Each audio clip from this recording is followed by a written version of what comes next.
Yeah, I'm Alex Hutchings, and I'm going to show you kind of some looping ideas that maybe you haven't thought of before, some practice ideas, some creative uses. I've been using them for about 7 years myself, and there's a lot of cool stuff you can do, so let's get started. Okay, well, the most simple thing is just a single loop. Just going to play a chord and play it back and jam over the top.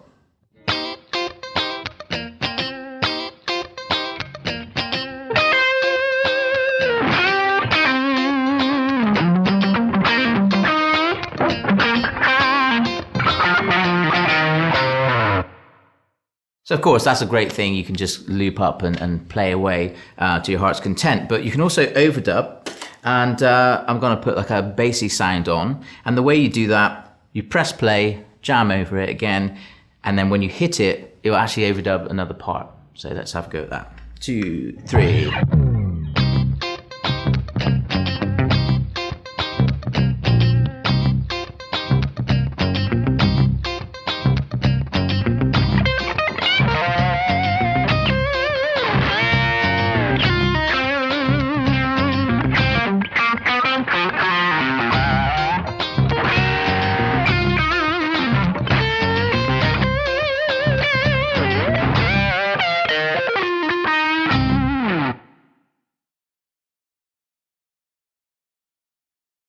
So of course, you know, you can think of this in a performance kind of a way, or actually it's really nice to use as a practice tool as well. So for example, if you were to practice scales, I find it's a really nice thing to have some harmony in the background instead of just playing scales with no accompaniment. So let me show you how to do that. Just in free time, I'm going to just loop up a couple of chords.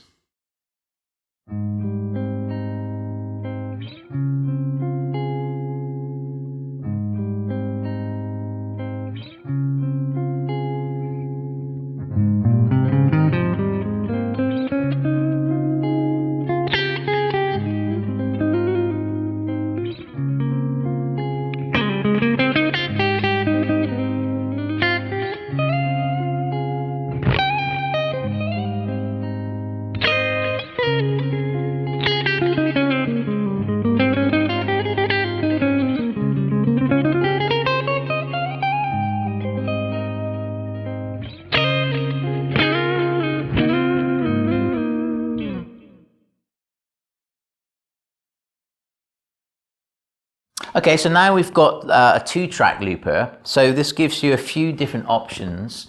For example, you can either do like a verse and a chorus thing, or you can think of it as like a one progression where you can take part 1 or part 2 in and out kind of thing. So I've got a couple of different examples for you. This first one is kind of like the verse and chorus idea, and I'll be stopping and starting it and using the rhythm guide as well. So yeah, basically, I mean, for this last example, I was using the right button to kind of operate the tap tempo thing. So if I literally at any tempo click that button, it will give you a solid foundation to work on. So let me just show you that, for example.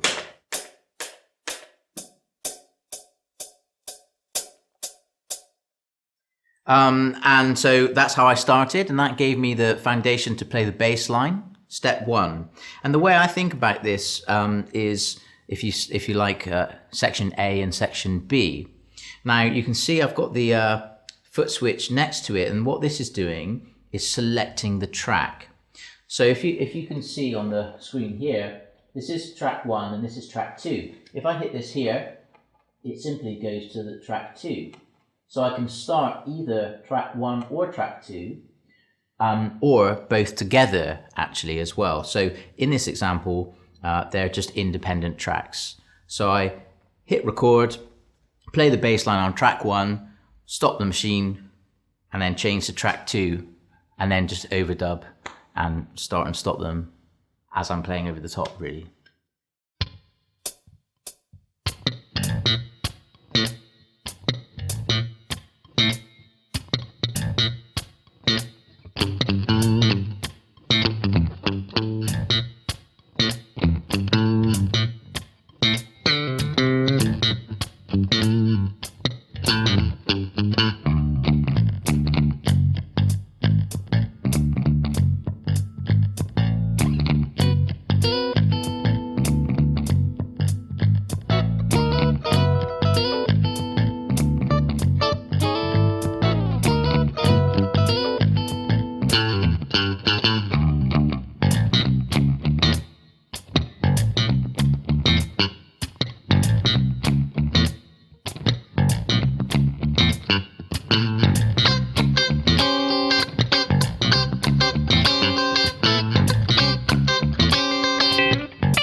We can change rhythm part as well. Let me just quickly give you an example of that. I've just changed it to a bit of a drum groove, and we can do this.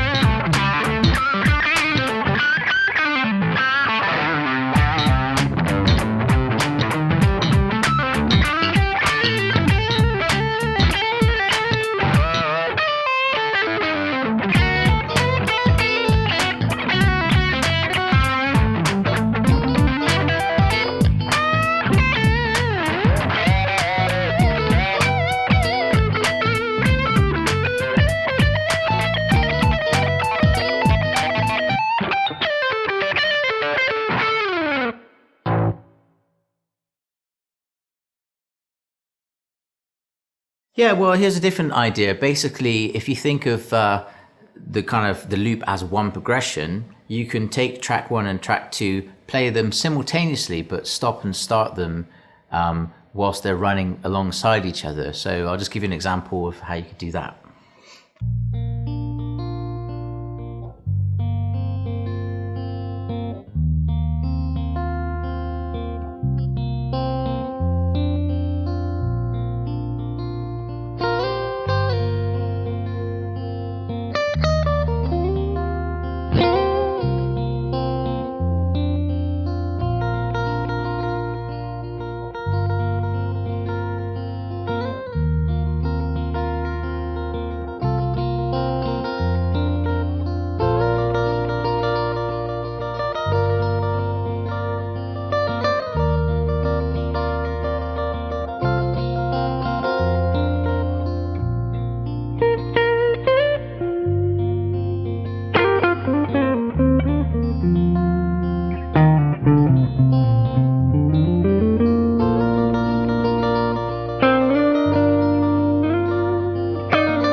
Yeah, well, basically, of course, we can now do these 3 tracks, and I'm utilizing the guitar synth, this is the GR55, into the computer.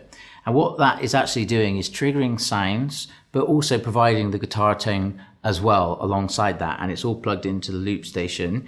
Of course, you can plug in bass guitars, keyboards, or microphones as well. But for this example, I've chosen to use the computer. So let's have a go.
Yeah, well, I've discovered this idea last year, and basically I'm using the same looper here, but as the last example, but this time as an accompanist kind of thing. So if you're playing in a duo, like if it's a singer, saxophone player, or whoever, you can accompany in a really nice fashion and then play over the top of it as well. It's a really flexible way. So I've invited my good friend John Pierce to join us today, and we're basically going to do exactly that. And I'm going to play the sections and record them live and then play over the top of them.